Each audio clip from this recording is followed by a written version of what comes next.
Assalamualaikum warahmatullahi wabarakatuh.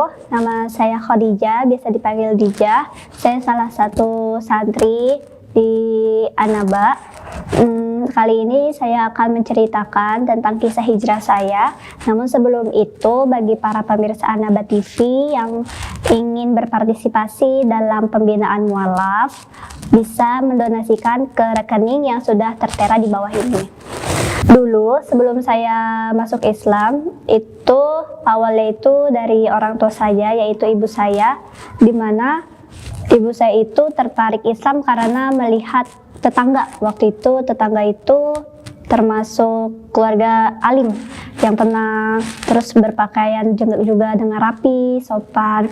Nah, setelah itu ibu saya meminta anak-anaknya termasuk saya untuk diskusi nih, kalau bilang mama pengen masuk Islam.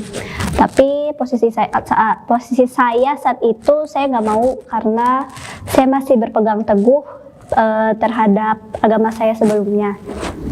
Akhirnya ibu saya pun memutuskan, oh ya udah kalau gitu biar ibu sama adik-adik saya yang masih kecil yang masuk Islam, tetapi saya enggak. Waktu itu posisi ayah saya belum tahu. Berjalannya waktu, akhirnya ibu saya perlahan-lahan memberitahu, dan ayah saya pun ya mungkin karena suami istri jadi ada perdebatan sedikit, dan akhirnya ayah saya memutuskan untuk diminta tolongi dicarikan ustadz untuk menjawab segala pertanyaan dia yang memang membuat dia bingung di agama Islam ini apa bedanya.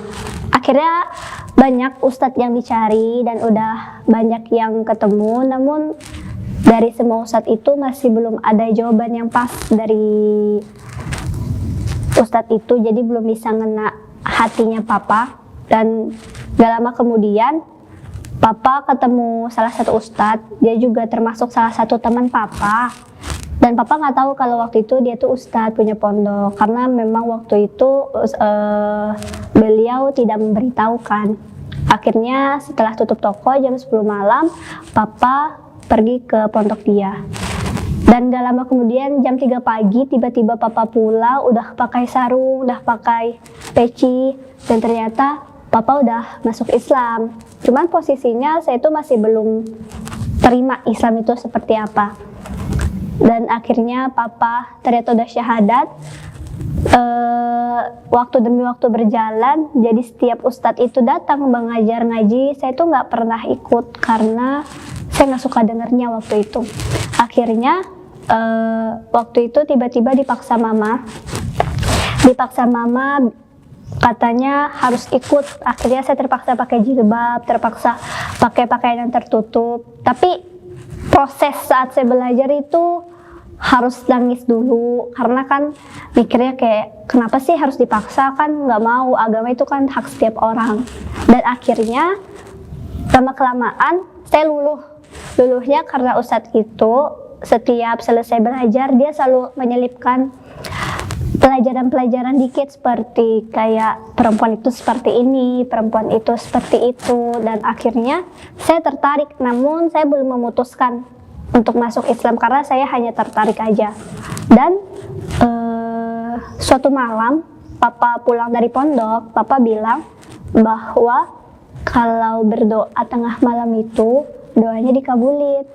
Akhirnya saya mencoba untuk berdoa, tapi waktu itu masih dengan cara saya berdoa di agama saya sebelumnya.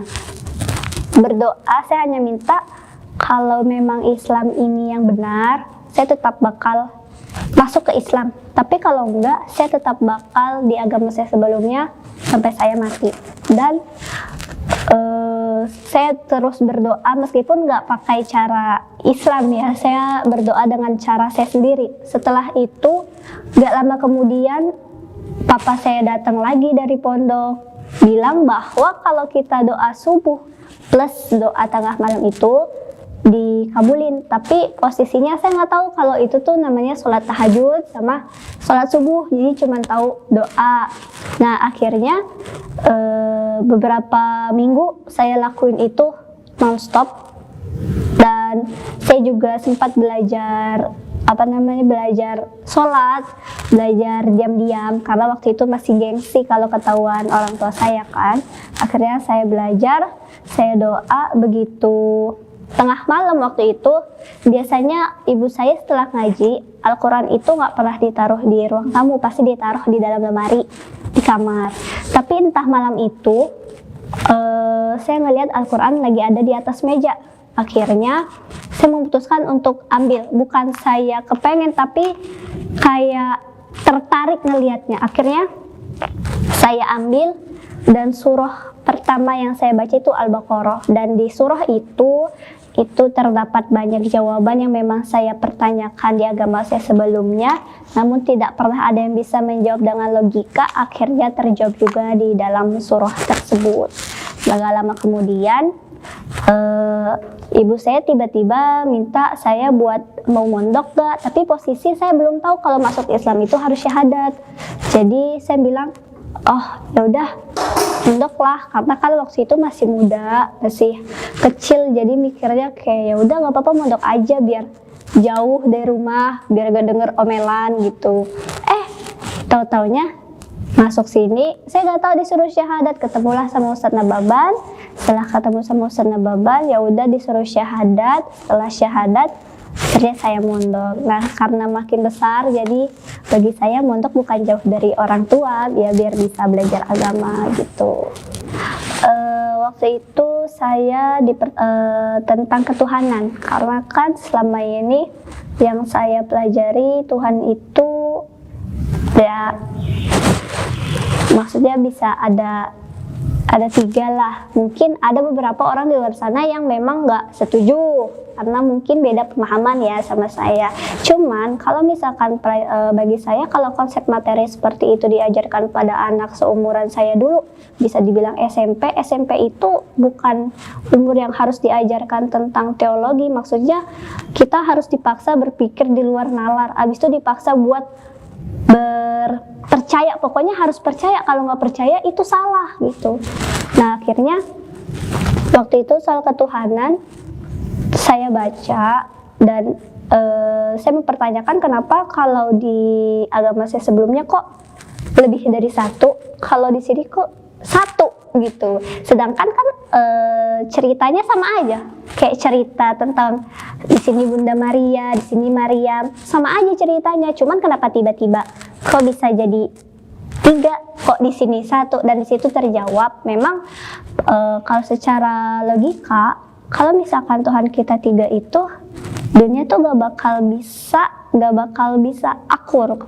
Karena kan kalau misalkan 3, kalau yang 1 mati, siapa 1 lagi yang buatnya itu? Karena kan